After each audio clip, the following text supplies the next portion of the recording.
So welcome to, what is this number? Episode 147 of Ascension with A Course in Miracles. And I'm Laina Orlando.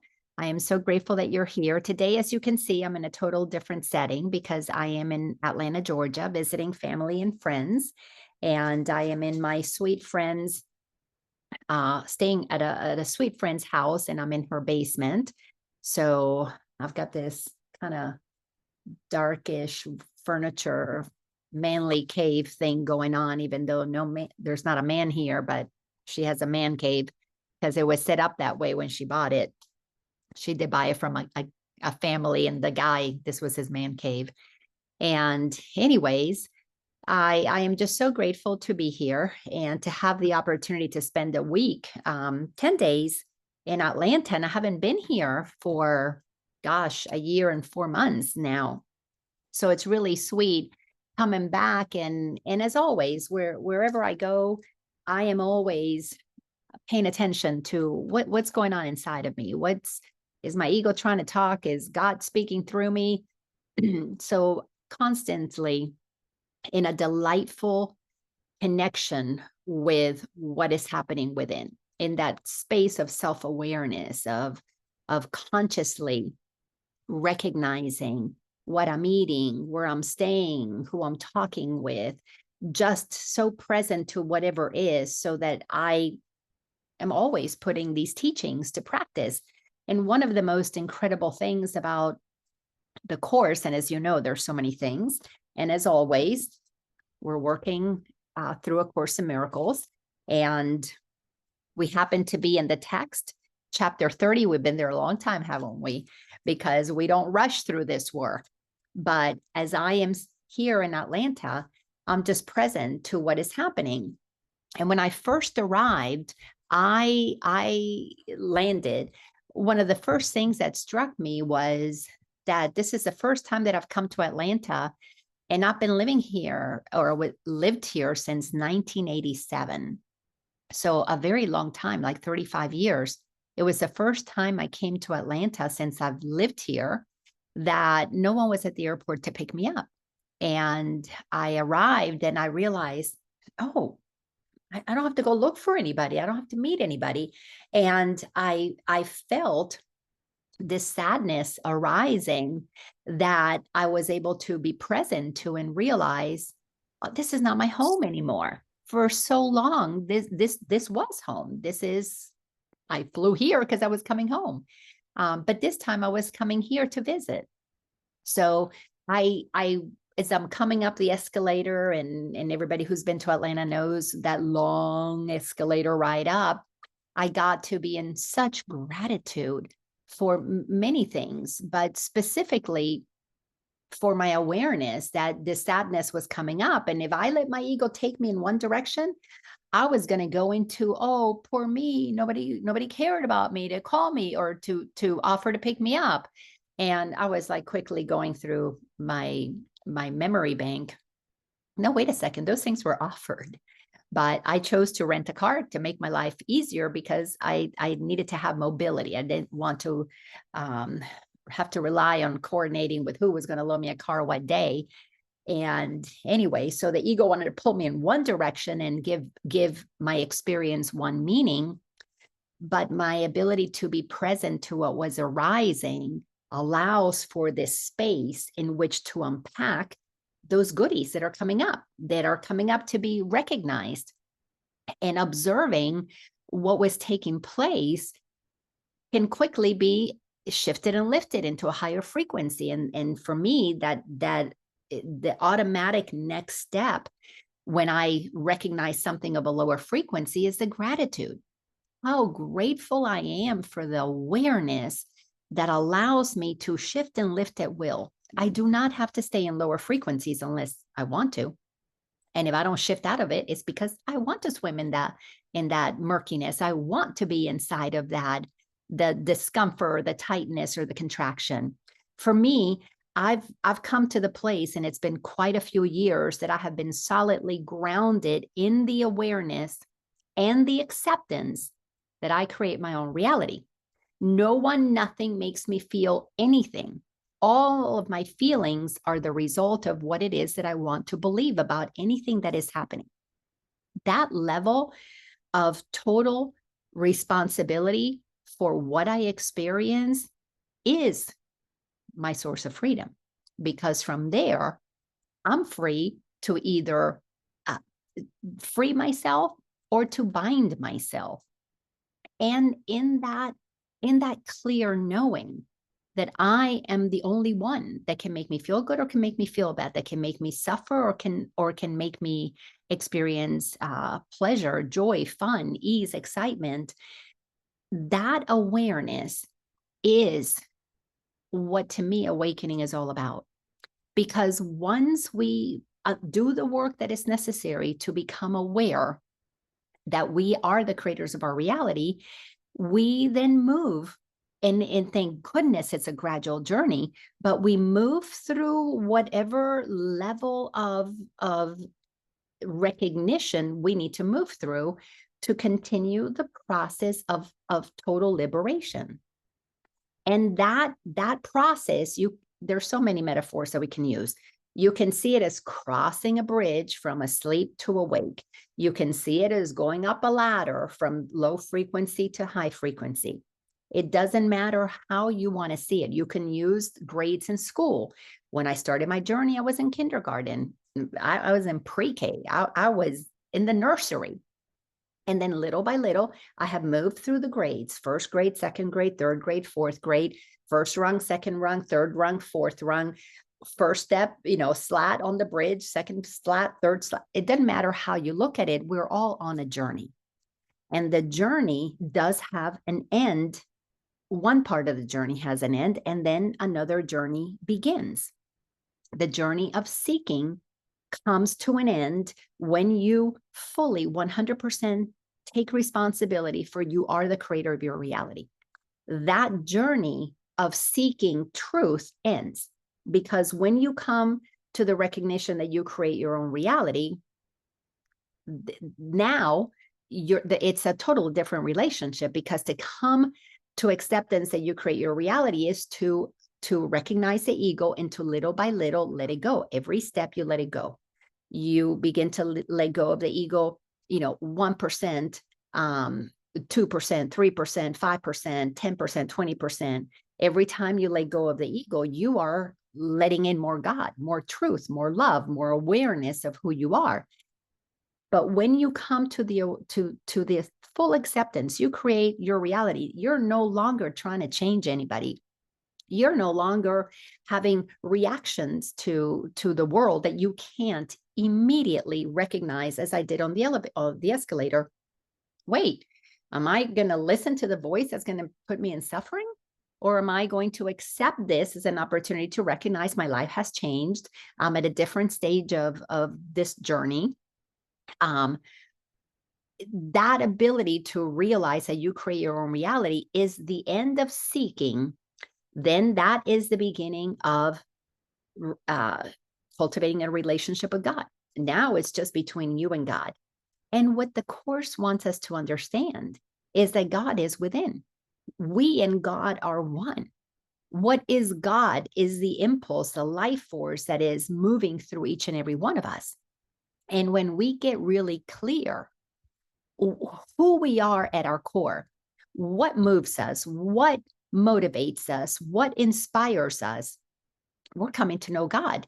When it is not covered up by selfishness, by greed, by fear, by judgments, when those things are let go of, which is what the journey is about, releasing those blocks, removing those obstacles, what you come to find that all of us have the opportunity to return to is the essence of who we are as we were created.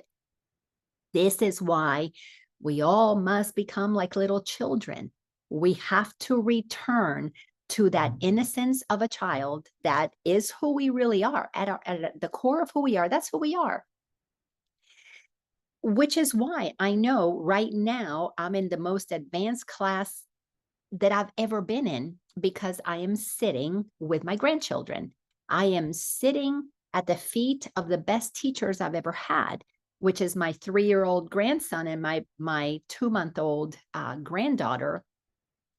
They're not striving. They're not manipulating. Well, my little grandson is starting a little bit. He's starting to know that if he starts whining, he's going to get some attention. So his parents and I are attempting to redirect that. The whining is not going to get him attention.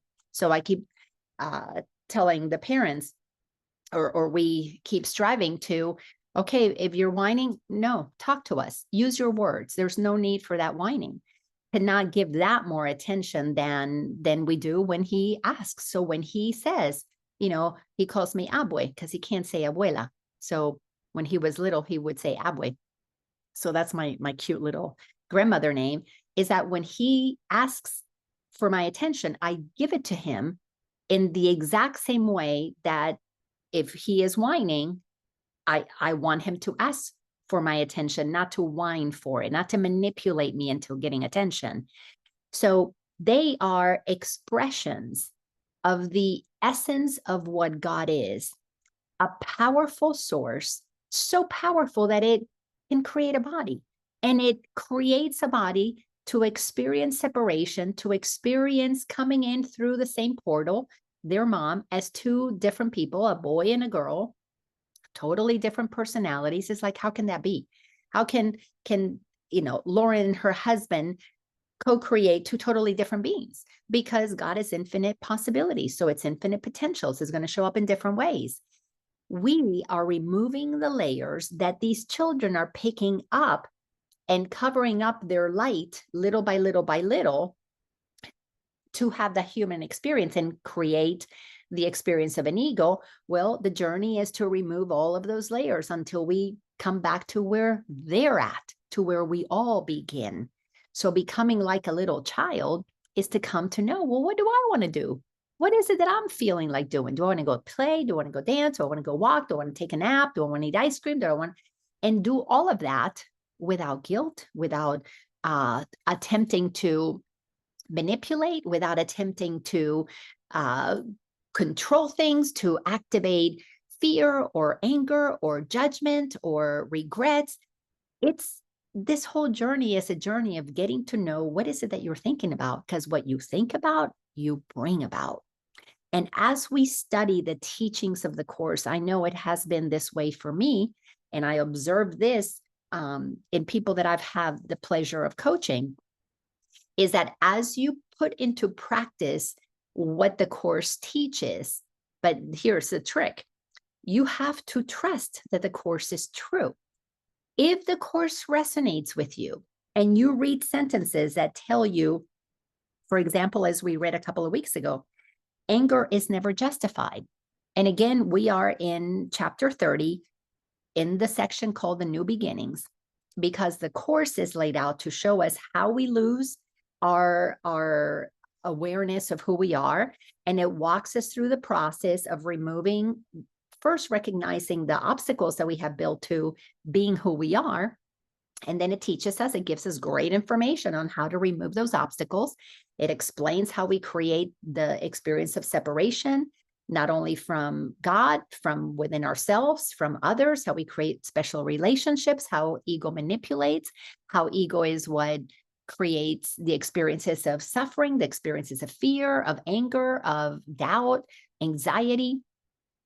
Everything that has to do with suffering is because we're listening to the voice of ego that is distorting what is possible. And there's a reason for that. It distorts it so we can have different experiences. And those experiences are what give us an opportunities for us to choose to come back and take full control of our mind, or to remain in the insane game that the ego is all about. The ego is the opportunity to lose our mind.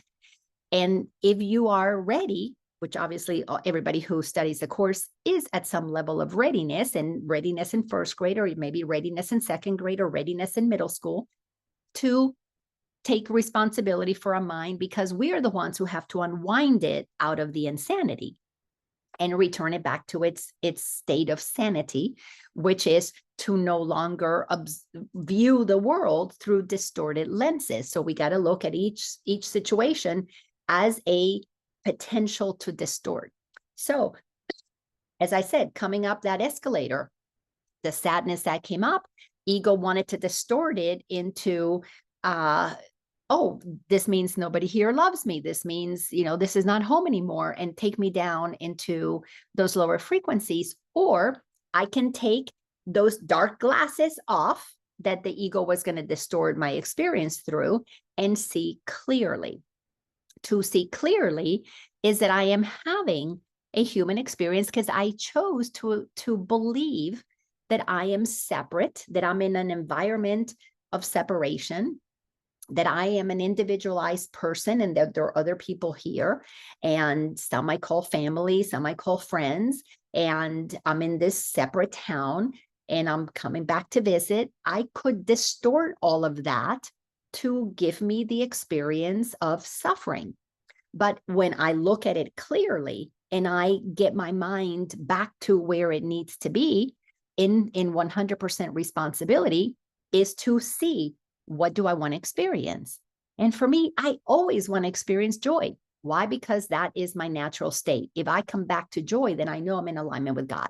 And then things become fun and easy because it makes sense. You can see what's happening. And it's with ease, because when you choose to see things clearly, you're just going, all right, I'm playing the game of separation. Isn't that fun? Games are supposed to be fun. And now I am coming to this separate town. Okay, I set this up.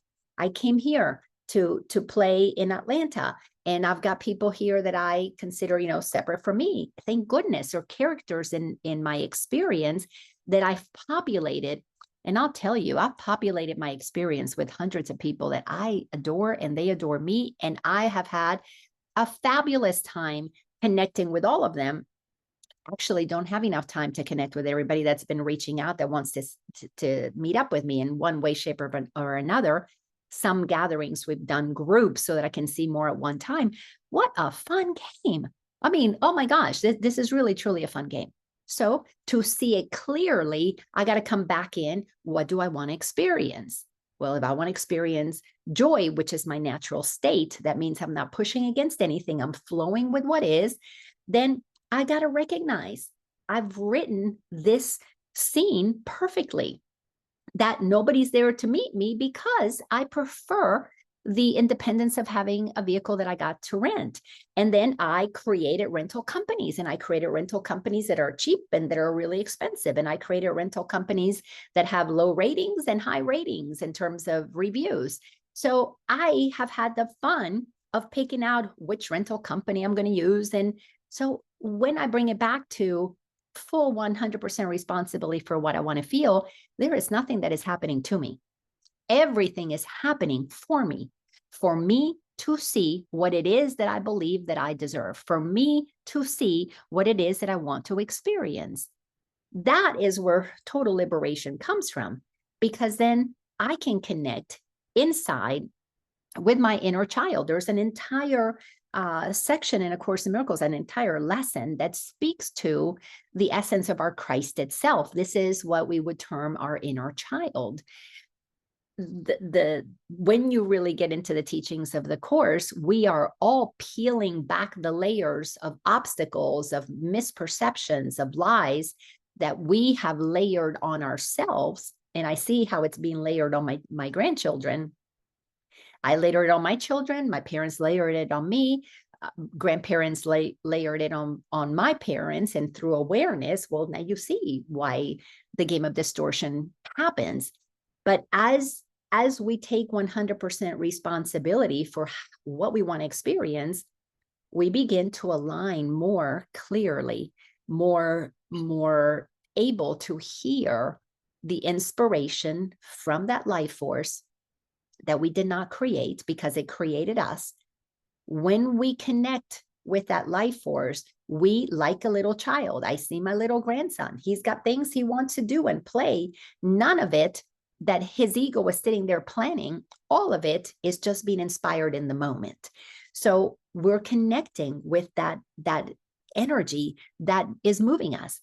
And part of the work that we're doing in waking up is to look at all of the have tos, all of the responsibilities that we have taken on that create the stress and the anxiety and the discomfort of our days, because all of them were learned. No child is, I've never met a baby that comes out, you know, a toddler that says, where's my calendar? I've got to plan out my day. You know, I got to figure out when taxes are due. I got to figure out how much money I need. That's all learned. So we learn how to structure our days so that we operate in a bondage to the clock, in bondage to money, in bondage to all of the things that the world has taught us to value, so that we move outside of what it moves us here, and we use our energy then to chase what's outside, because that's what we are taught to value. So this entire trip here to Atlanta is such a beautiful opportunity to see so many things that I used to value, that I've had the opportunity. Those irritations were invitations to look at, where was I bound to things before?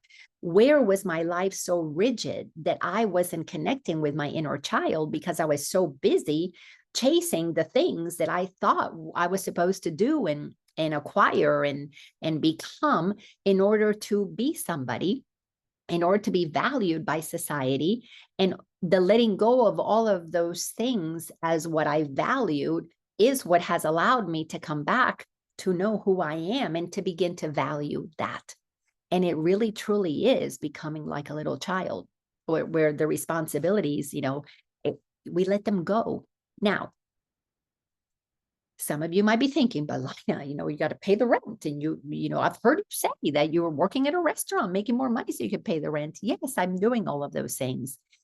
But, you know, one of the greatest inspirations that I have had, it came into my life about 15 years ago, maybe 12, 13 years ago, was when I read a book by a woman named Peace Pilgrim. And Peace Pilgrim is a woman that in the 1970s or 80s, an American woman, she felt this knowingness that she wanted to live her life totally and completely trusting God. Hence the name Peace Pilgrim. She knew that she was completely at peace trusting God.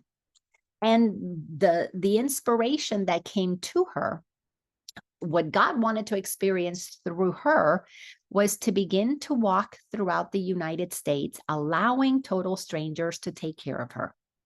And for 20 some odd years, until she was hit by a car while she was walking the roads from town to town, she did just that. She followed this impulse to just walk where she felt like walking, whatever direction she was inspired to go to, left everything behind. All she had was her toothbrush that she carried with her. And eventually it got to the point where she became a celebrity of sorts, and people were expecting her. Oh, Peace Pilgrim is coming to this town. Go back and watch those videos. It's fascinating in the 70s and 80s that we actually had such an enlightened being walking among this planet, leaving such high frequencies everywhere she went, because she was just teaching. If you listen to some of her colleges invited her to give lectures where she was sharing that she was being moved by something within her, and she trusted it, and her peace came from that. And she wanted to experience what it was like to not be bound by a clock, to not have to live by a calendar, but rather to move by what was moving her, to be moved by that life force within her. Well, part of the work that we're doing is to let go of all of the things that we should do to be responsible, unless we are inspired to do it that way. I am inspired to do things, some of the things that I do, the way that I do them. I am inspired to teach.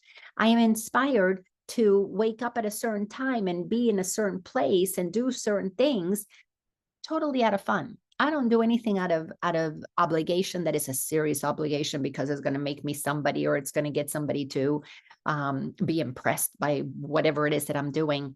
Course in Miracles is a process of liberating us from those have tos and shoulds that are all egoically based.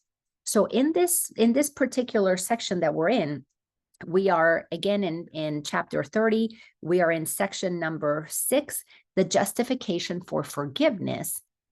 We have to understand that this entire journey that we're on is a journey of forgiving ourselves for believing things that were taught to us that caused us to forget who we really are. It's really simple. Forgiveness is our recognition that we have to take responsibility for having forgotten that we are already a child of God, that we are already the creator of our reality.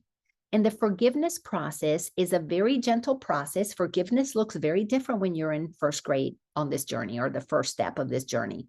It looks very different when you are 3 years into this journey, 30 years into this journey, because our understanding and our use of forgiveness changes as we progress.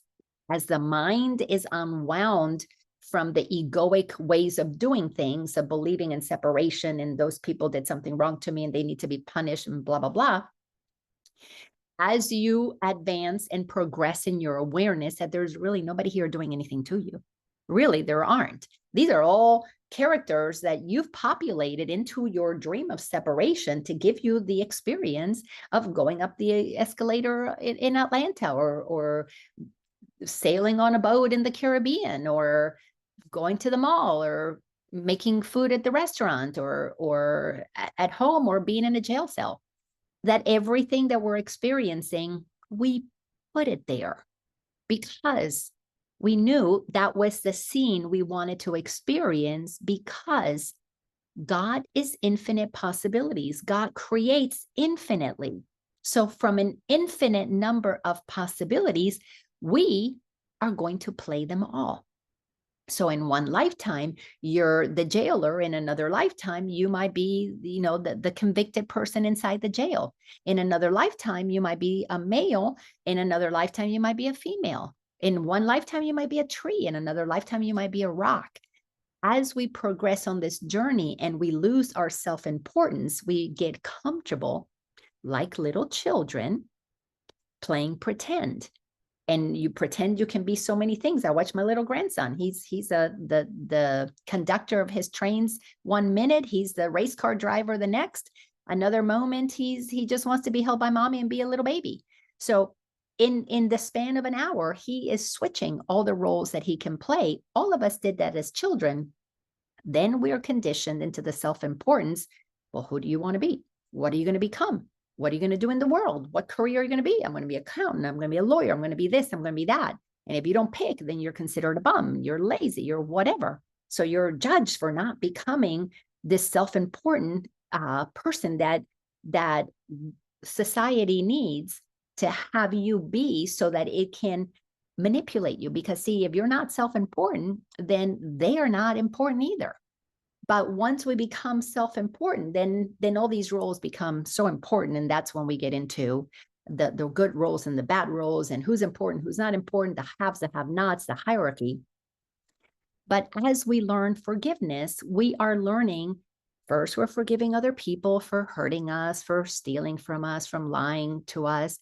Then eventually we realize, we're forgiving them not for what they did, but for not knowing what they did. And then because there's some maturing to the forgiveness process, then we begin to realize, well, if I'm the creator of my reality, then I got to forgive myself for believing that they did something to me.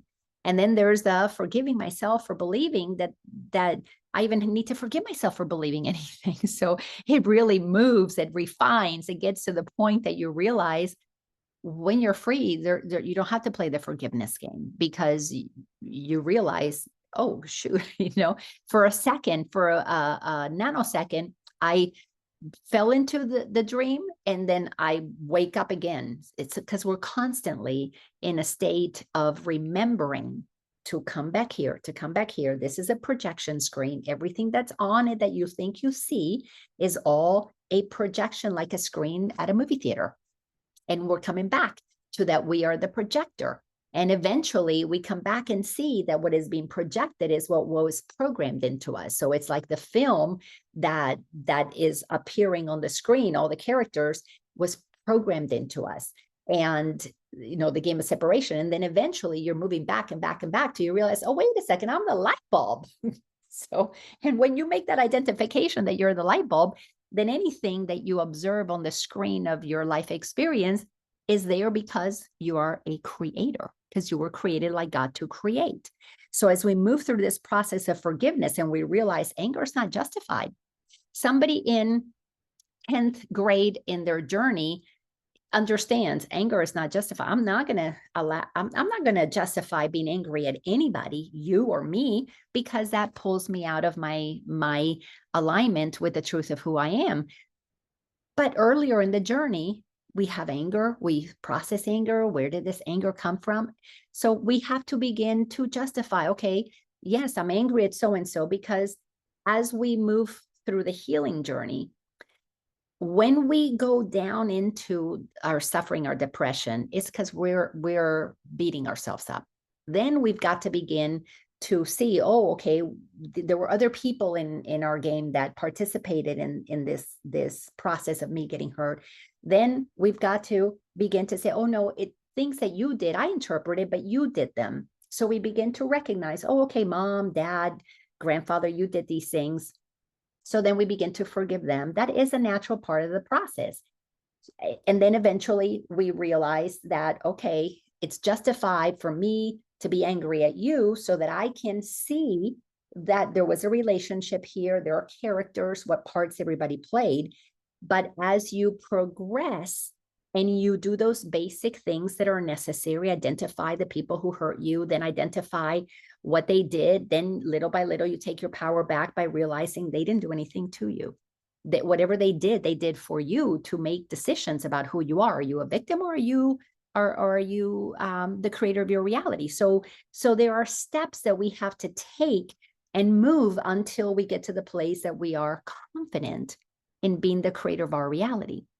You can't pretend that you're the creator of your reality and 1 minute and then go out there and be angry and mad at so-and-so because they hit your car.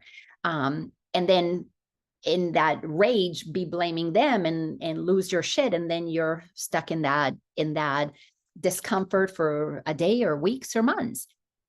When you get to the place of peace, that is an abiding peace, a peace that passes all understanding, you're the creator no matter what happens, and you don't lose it, even if you have a moment where you get pulled and then you see that irritation and immediately you shift yourself back. And that happens in nanoseconds just because you're so used to feeling good and you don't want to give that up.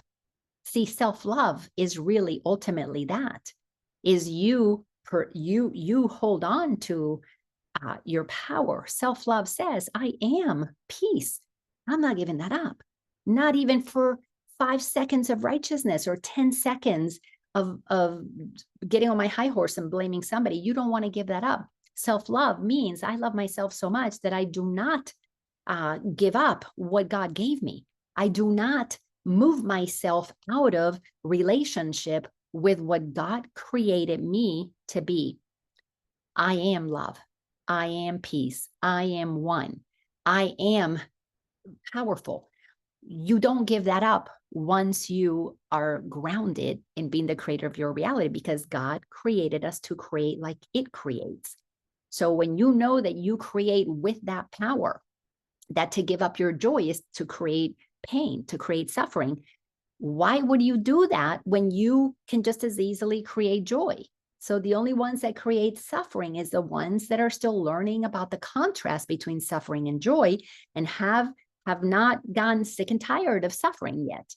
So if there's still discomfort in your life, it's because you're still enjoying the charge that you get. You're still enjoying the righteousness of being victimized. You're still getting a charge. You're still getting a high because you're addicted to the ego.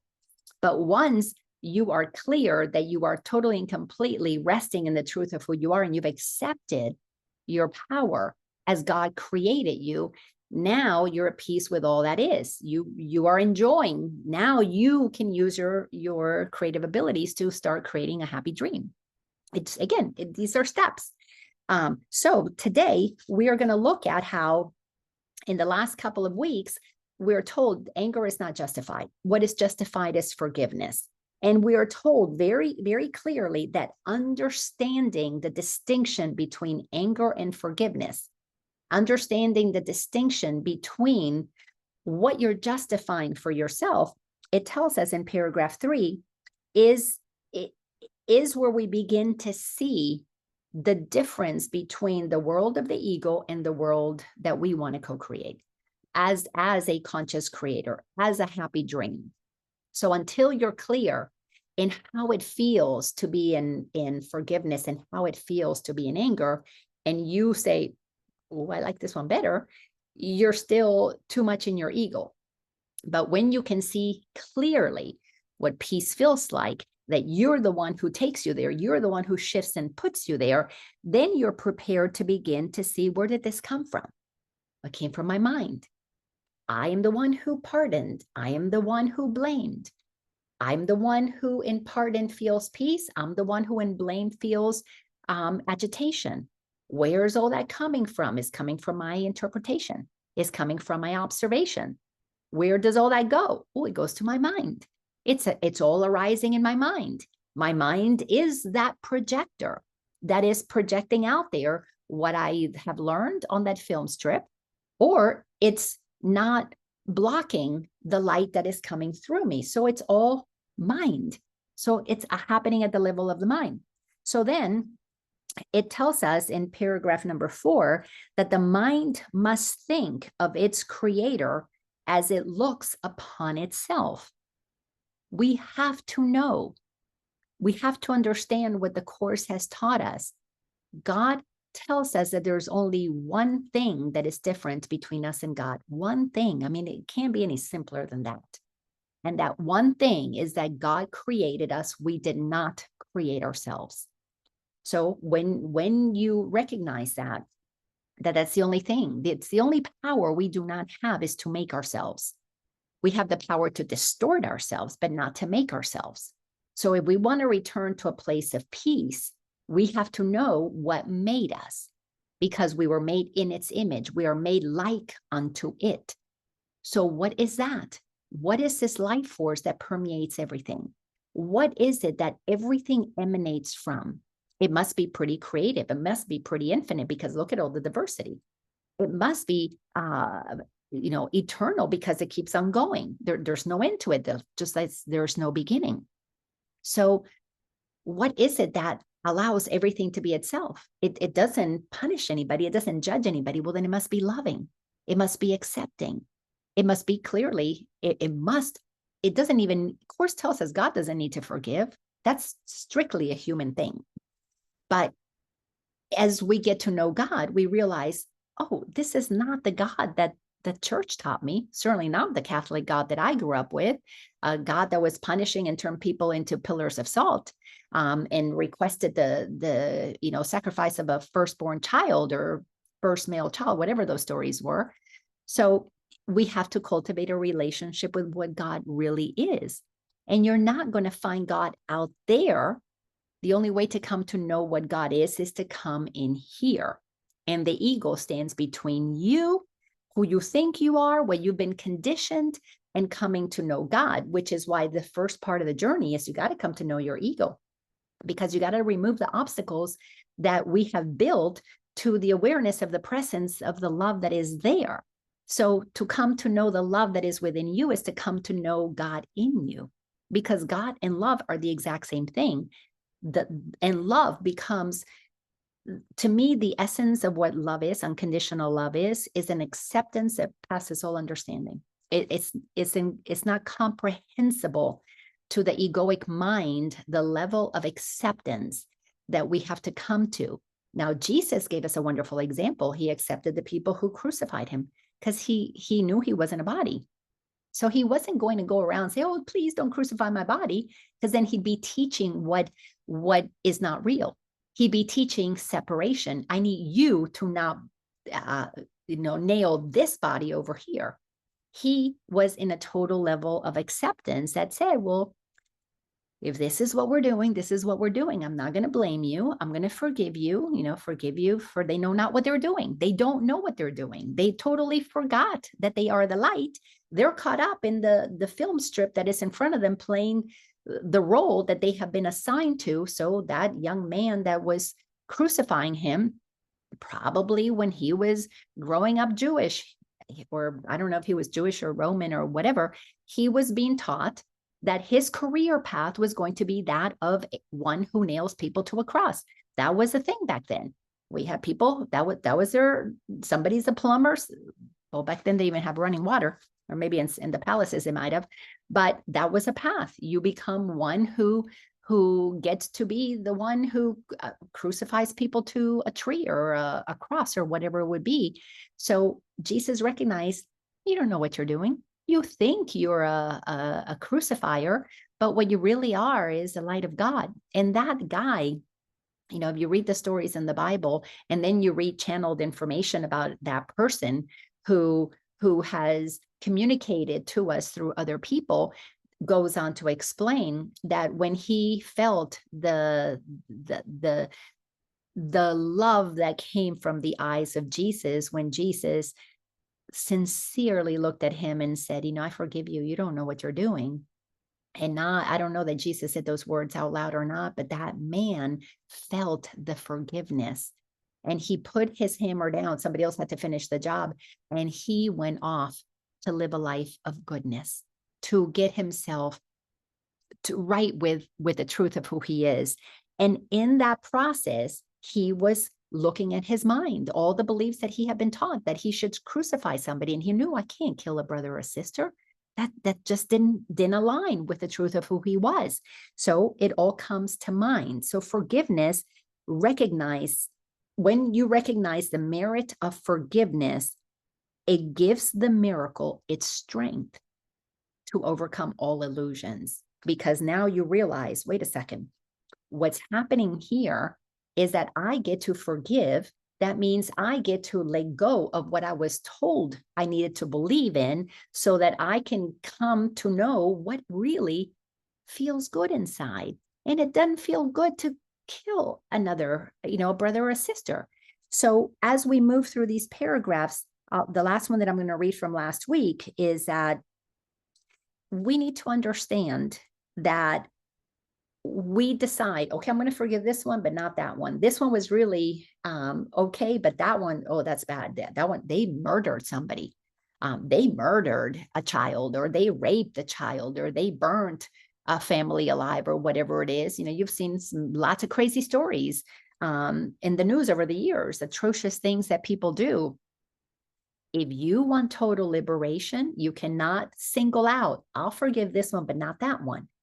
So it takes an incredible amount of maturity, spiritual maturity, because you work the program and the program works you, and you live inside of the truth. And if you know that we are one, you don't want to hold a single thing separate from you. And judgment holds things separate from you, because to judge something, you automatically have to see it as separate from you. To not judge is because you no longer see things out there as separate from you. You see them as projections for the game, but you don't see them as actually separate from you. No different than a computer program can see a character separate from itself. Oh, sorry about that.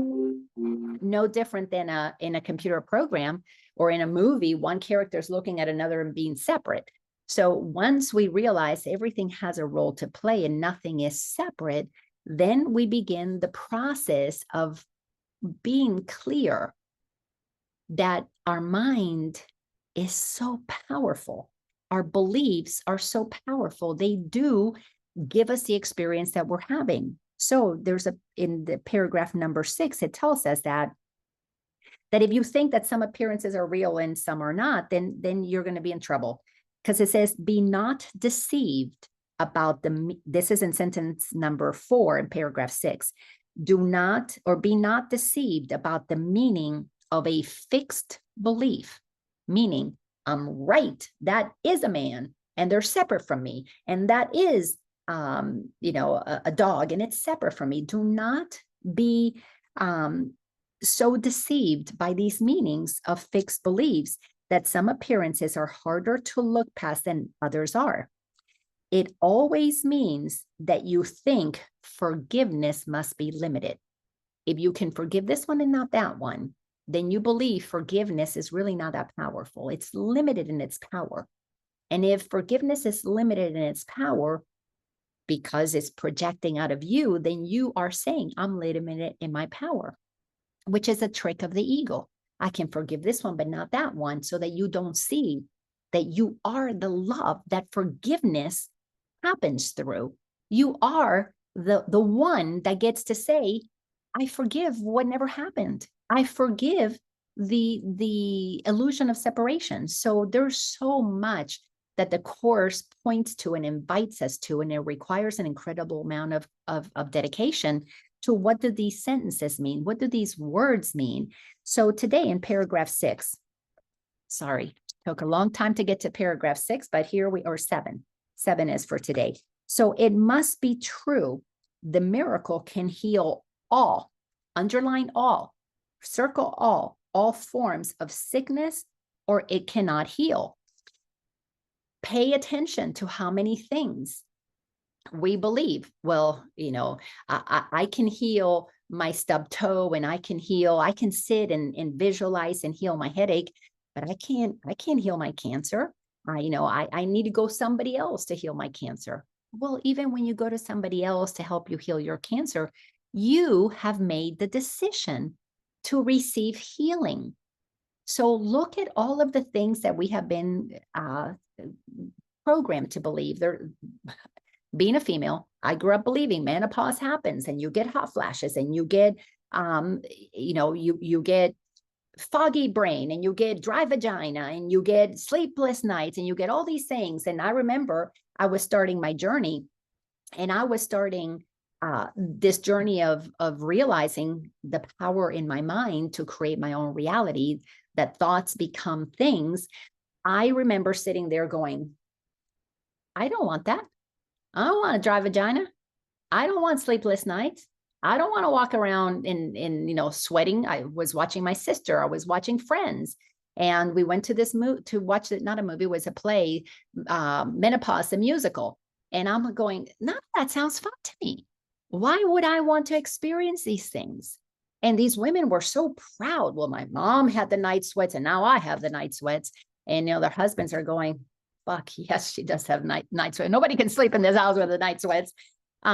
So I made a decision. I'm not participating in this. I'm not buying into this story that's what I'm supposed to experience.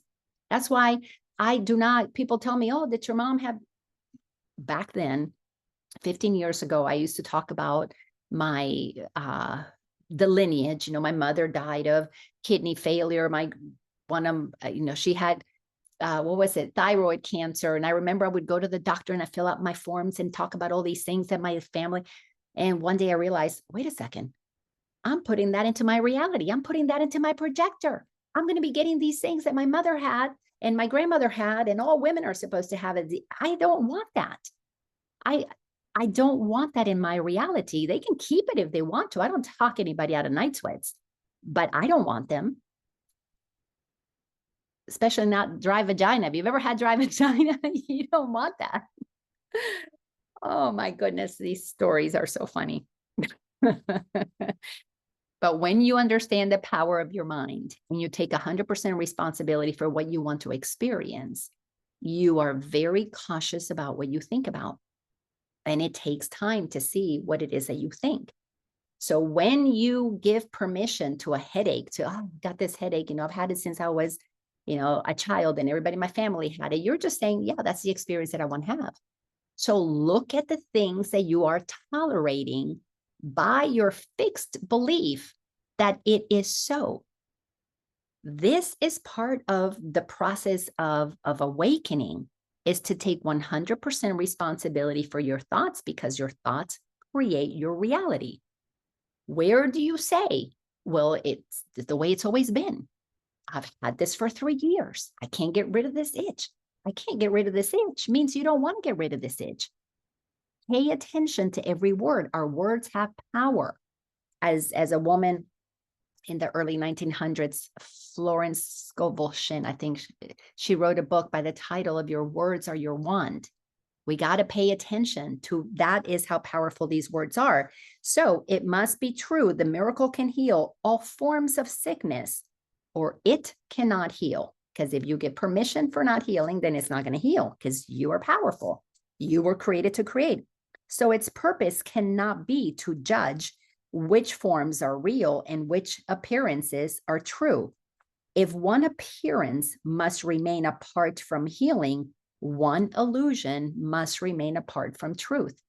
And if you hold one illusion apart from truth, what you're saying is that illusion has power over you. And the truth is that you are created to create. So every single thing that we say, pay attention. Every thought that we have, pay attention, because it is creating your experience. And you, sentence number 4, and you could not escape all guilt, but only some of it.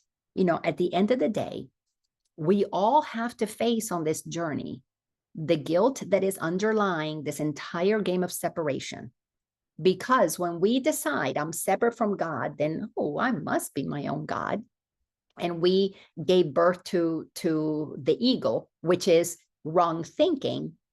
There remains a little guilt in there. There remains a little guilt that we all have to face, but it's actually a very powerful guilt, because even though it's not top of our awareness, it's the guilt that we have to sit with and realize. And this is why so many spiritual people are going to have a hard time with what's coming, because the world that is falling apart is the world that the ego made. And we cannot, it's impossible. Course in Miracles is really clear. I've experienced it in my own life. I see it in every single person that I work with. I see that until you're ready to recognize that guilt, you cannot fully let go of the ego. And you can't rush to face that guilt. It comes when it comes. But when it comes, you have to have the tools to deal with it. But it's the guilt that we are the ones who projected this entire world of suffering. So we got to come to a fine line where we realize all those wars and murders and terrible things, they're not real. But the spiritualized ego says they're not real. Deny their power over me. I don't want to look at it because they're not real. This is spiritual bypassing. We have to, at some point, sit and recognize this world of pain and suffering, the murdering. I did that. I gave it permission to be in my reality. The starving children, I did that. I gave it permission to be in my reality. Not to blame myself, because see, here's the power of personal responsibility. It's not that you come back and you blame yourself for all the innocent people who've been murdered, is that we admit that our lack of awareness of the power that we held contributed to the suffering in the world. Because if I am not paying attention to my power, somebody is using that power for their own personal gain. The direct example of this that is simple for everybody to understand. Are you somebody who has been at some point in your life clear that you got to pay your taxes? And you do the right thing. You got the right job and you paid the taxes and you saw it come out of your paycheck and you thought you were such a good citizen doing those things. And that money that you contributed then was used by a government that really isn't accountable to you. They really don't tell us how exactly they spend the money, where it goes. We don't see where those bank transactions are and who they lead to. That's why corruption happens, because it's secrecy. And we don't see it. We just know we need to send, $100 billion to Ukraine. Well, we are funding the mechanism that allows in this world for the illusion of separation, this country versus that country, the funding of the equipment that is used, the people that are trained to go and shoot somebody and leave a child homeless or rape somebody or do whatever. And it is a process that you cannot do when you're very earlier on in your journey, or otherwise you go, oh my God, I did that. Then you would feel shame and guilt. This is a kind of guilt that you face when you're really mature in your journey and go, wow, Everything in this world of separation can be used for service to the ego or service to God. And you begin to see what is happening. Because if you're playing the game of paying taxes, if you're playing the game of using money to buy things, you are participating in the co-creation of games that are low frequency or high frequency. So you have to understand that when you are at this stage, we're in paragraph or in chapter 30 out of 31. So this is pretty advanced stuff that we're talking about here. If you don't have the other 29 paragraph or chapters as your foundation, you really understand them, then what I'm telling you right now is not going to click. But if you have the others as those stair steps, those grades in school that you have been preparing for, you've got to look at everything and recognize that when you are not aware of how powerful you are, your participation in low frequency games are by consent, albeit unconscious consent. And to shift into a world that we are co-creating that is a happy dream, you must become conscious of your power. You must begin to withdraw your energy from that which does low frequency things like murder, like lying, like cheating, like anything and everything that is part of the 3D world, because you now are saying, wait a second, I'm the conscious creator of my reality. And people who begin to say, I'm not going to contribute to the game of medicine that keeps you sick are withdrawing their energy from that system, are saying, no, I'm going to take responsibility for what I prefer, moving into something more holistic, shifting from contributing to the allopathic medicine to the holistic way of healing. It's one step coming closer to the awareness that you are taking 100% responsibility for your use of power. So Course in Miracles is very, very advanced in terms is leading us to total liberation. But it gives us the steps that we must take, and you can only take that step when you're ready for it. A first grader cannot enter into a ninth grade classroom and do ninth grade math. They have to get trained step by step by step. So here we are being told, we're talking about something really advanced today. It says very clearly, if one appearance must remain apart from healing, one illusion must be apart from truth too. Look at where you go out of your inner healer, outside to seek for healing, and then begin to admit, I had to do this. Oh, I admit that I've got to go to the dentist because I can't heal my cavity by myself. I'm not using my power to heal my cavity. That's really the truth. Where do I need to go to take a pill? Why do I need these pills? And I must not believe that I can activate that in me. And it's not that we are being told, oh, give up all everything outside. It's that we're being gradually moved into greater levels of awareness so that we can come into greater levels of personal responsibility at a pace that makes sense. Just as we were trained out of our power as children, on this journey, we are being little by little retrained in remembering how powerful we are. And some people begin to take their power when it comes to healing. Some people take their power back when it comes to relationships or business or whatever. Little by little, we're reclaiming our power back. And then it goes on to tell us, and you could not, let's see. Oh, we were talking about the part of guilt. You must forgive God's Son entirely, or you will keep an image of yourself that is not whole and will remain afraid to look within and find escape from every idol there. Little by little, we need to accept that we co-created the world that we're in. We contributed to the experience of the 3D world. We put the movie in front of us and projected it out, and we're sitting in the theater. We've got to take responsibility for every piece of it, not to activate more guilt, but to allow the guilt that's going to naturally come up to come up. Oh my gosh, by my lack of awareness, I contributed to wars that have hurt people. by my lack of awareness, I bought things at the dollar store that were built, made in China, and people are living substandard existence because of that. Because I think that an electric vehicle is the way to go, I've been contributing to the mining of lithium. I think that's what they put in those batteries. That is polluting the planet. Not to feel guilty, but to see how if we are not clear about what it is that we prefer, if we're not clear about the kind of happy dream that we want, we are contributing to the unhappy dream that we're in. Only to say, wow, my money has power, my thoughts have power, who I vote for has power, what doctor I go to has power. It has power to support an illusion of low frequency or an illusion of high frequency, which is what the Course calls a happy dream.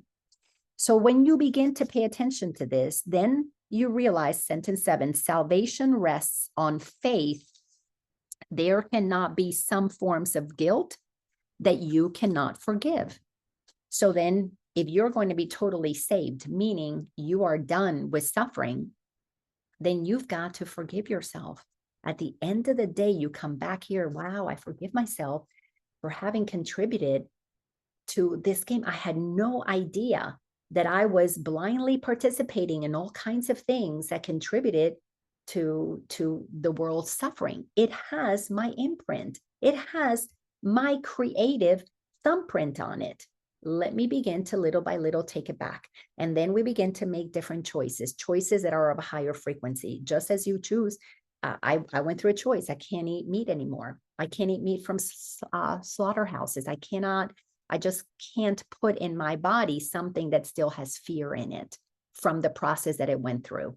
Then little by little, I began to make decisions for me. I can't buy health insurance because I'm not contributing to a system that, for me, it just didn't match my frequency. I can't contribute to some other things that I just are not part of me. And of course, a lot of things I don't tell people. The few that I've shared, somebody said, what? You don't do this? You don't do that? I don't because I am coming in to use my power 100% for me. I'm not there totally like Jesus is, but I know that if Jesus can do it, so can I. So little by little, I had to see that I needed to forgive myself for everything that I experienced that I did not like, because it wasn't happening in a vacuum. I was a common denominator in my experience. And so, sentence 8, and so there cannot be appearances that have replaced the truth about God's Son. It has to all become the same at some point. Sentence number 8 says, or wait a second, paragraph 8, look on your brother with the willingness to see him as he is, and do not keep a part of him outside your willingness that he be healed. To heal is to make whole. So the way that this translates to other people, just as you're looking at, okay, I'm sending my money over there and I don't know what they're doing, but I know that they're sending it to war. If I no longer vibe with war, and you take a stock of that and you take responsibility for what is moving from you into the collective, so that it is going to places that are in resonance with who you are, then you also have to see what you're believing about other people. That person is not doing their spiritual work enough. One of the lessons that I learned when I was going through my divorce with Ken was that I was in a state of judging. Oh, he's not being spiritual enough. And as I was judging, he wasn't being spiritual enough. I had to look at, well, is that loving that I'm judging him not spiritual? Then I had to get honest. Well, if I'm judging him not spiritual enough, I have separated him from me. He's not part of the whole anymore. And when I separate him, he's not, and I am. Now I've created a hierarchy. So not only is there another that I'm looking at, but then we are at different levels. I'm right and he's wrong.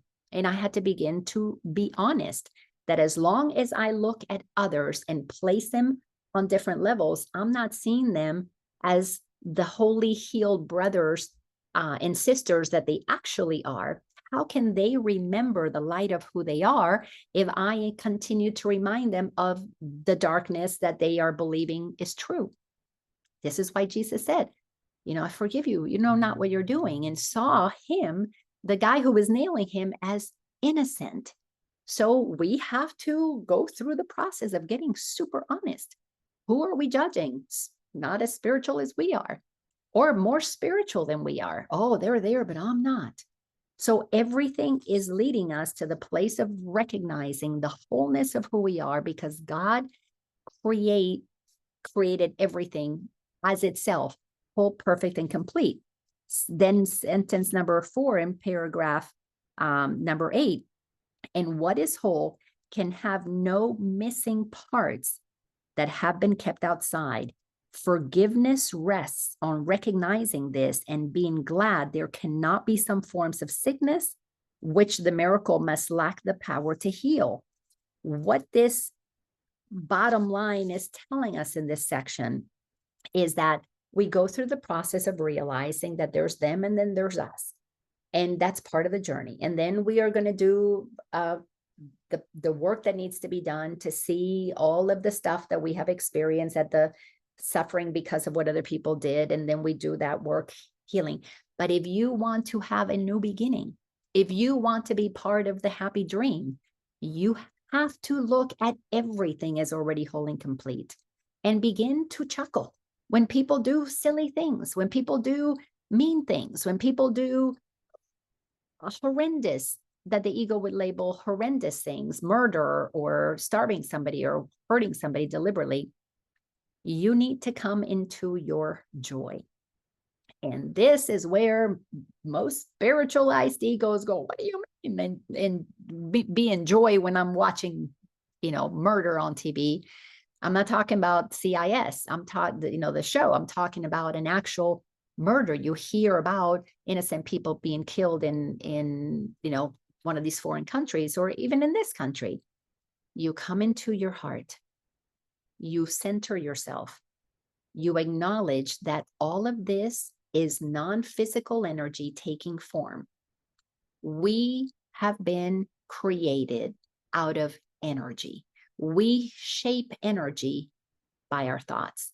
Our desire to have an experience as a human created the experience of the human. In the beginning was the word. In the beginning was the thought. In the beginning was the imagination that brings about the expression of that which has been imagined. And in infinite possibilities, murder is just as plausible as birth. All of it, from a place of non-judgment, all of it is equal, energy moving, expanding, contracting. All of it is absolutely perfectly okay, because God, which is love, does not judge anything as good or bad. It just is.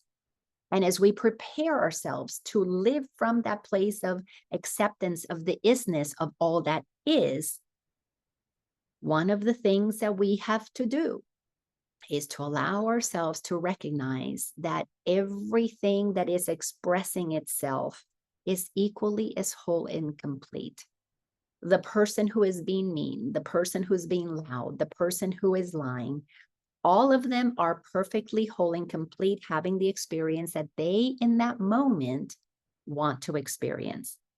They may not remember that they could choose differently, but it's the experience that they're experiencing, meaning at a soul level, it is a choice to have it. So when you can begin to see everybody and you can begin to enjoy, wow, how powerful are we? And I'm not talking about joy and laugh at what they're doing, which of course you could do, and then that would really that's fun too. But it's an enjoyment that says, my goodness, you are powerful. Look at how you're using your power. When we begin to acknowledge that everybody is powerful, the only way you can see the power in another is because you have come to feel it in you. And when you can go, wow, when I was unconscious, I used my power to lie. When I was unconscious, I used my power to, to cheat, or I used my power to hurt somebody, or to move in front of somebody. When you can recognize that you've used your power that way, you cannot help but be very tolerant of everybody else's use of their power, because we are here to model our right use of power. And to use it rightly But this is not as in good or bad or wrong, right or wrong. It's only, I got a right arm, I got a left arm. My right arm is going to do certain things. My left arm is going to do other things. If we begin to use the power rightly, is to move in the direction of expansion. To use the power wrongly is to move towards contraction. The third dimensional experience is a contraction, means we got to make ourselves smaller, and we've got to make the separation really real. And in that darkness and that lack of awareness, well, things are going to not be so pleasant. But it's not wrong. It's a use of power, misuse of power, if you want to look at it that way. In this direction is to use in alignment with God for expansion. Those who want to continue in the contraction, who want to keep suffering, who want to keep judging, who want to keep getting sick, it's okay. That's what they want to experience at a soul level. They want to have that ride on the playground called Earth. But if you are ready, this is why we cannot judge, and we cannot try and take anybody who's not ready to go. If you have made a decision that you are taking responsibility for the use of your power, and you want to use it for fun, for joy, for liberation, for expansion, for creating something new. I want to see what a world that doesn't operate with money looks like. I want to see what a world where nobody gets sick looks like. I want to see what a world where nobody is punished and nobody is chastised. I want to see what that looks like. That's the game I want to play. So as we choose to move in the direction of this game that we have not been used to, then we've got to let our mind imagine, what would that look like? What would it look like when there is total transparency? What would this world look like? How would I act if I am totally and completely loving everybody? Well, as we ask ourselves those questions, we are allowing more of what God is to move through us, and we are releasing the obstacles, which is what the ego is, that allows us to experience what it's like not to have that.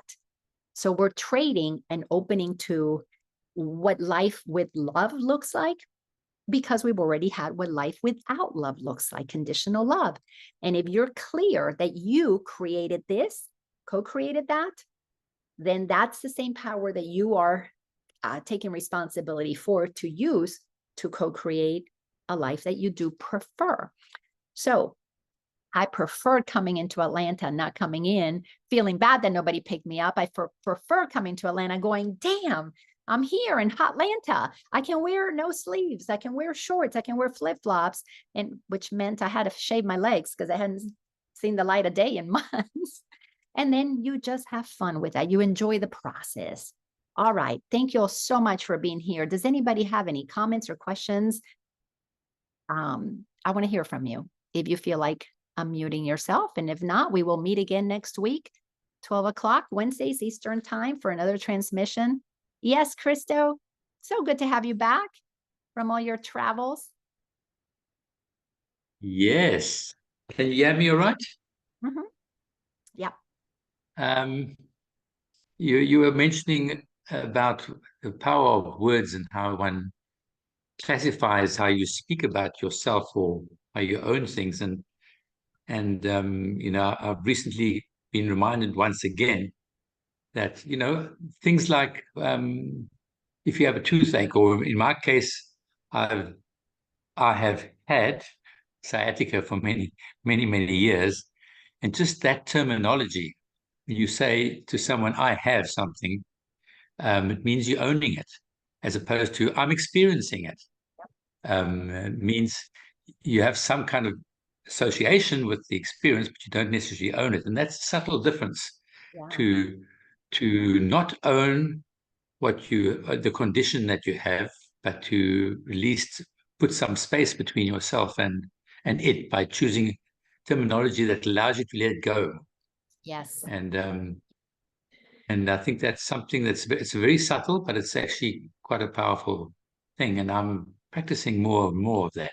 But it's so automatic to say, "Oh, I have a headache," or as opposed to saying, "I'm experiencing a headache," or or headache is visiting me at the moment. Yeah. I love that. I that love that share. That's wonderful.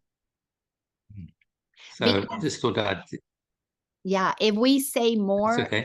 I'm choosing to experience a headache because I want to know what it feels like to have a headache. If we get comfortable with stating that I'm experiencing something and then get comfortable with because I wanted to experience it, we would be so much closer to that fifth dimension, because when we take responsibility for that level of clarity that we're choosing, that's some high frequency. I mean, that's good shit. And if we all operated in that level, then there would be no victims. That's the thing, is that I'm choosing to experience it totally, completely ends the victim game. So thank you for that share. Okay. Anybody else? And as always, not required. All right. Well, then next week we'll come back together and we should be able to finish that paragraph or that section. And then we can move into, after that, to the new interpretation. The Course in Miracles, Jesus came to give us what life can look like if we operate in total freedom from the ego. And it is detailed for us. Now the work is, are we going to accept that we can do that? Are we going to accept that we can be 100% healed? Are we going to accept that we create our reality? When we enter into that level of total acceptance, it is a game changer, because what is out there, maybe not immediately, but it will begin to shift. It will begin to change. You will begin to attract people who say, oh, I'm experiencing a headache because I wanted to know what that felt like. Oh, I'm experiencing cancer because I wanted to know what it's like to experience that and bring love to it. Instead of, oh, I can't believe I got cancer. My mother had cancer. My grandfather. It's a whole different conversation. And the thing is, it's a game. This is all a game of divine hide and seek. We've all hidden our power, and now we're seeking it. Once you find it, then you use it. And many of us are at the stage that we are using our power to create a happy dream, to create a game of high frequency. Thank you for being my playmates in that game. All right, everybody. See you all next week. And if you enjoyed this episode, please share it and help me spread the word of what A Course in Miracles has to offer. And I just love you all. Have fun. See you all next week from wherever I'm going to be next week. I don't know what I'm going to create. See you all later. Bye-bye.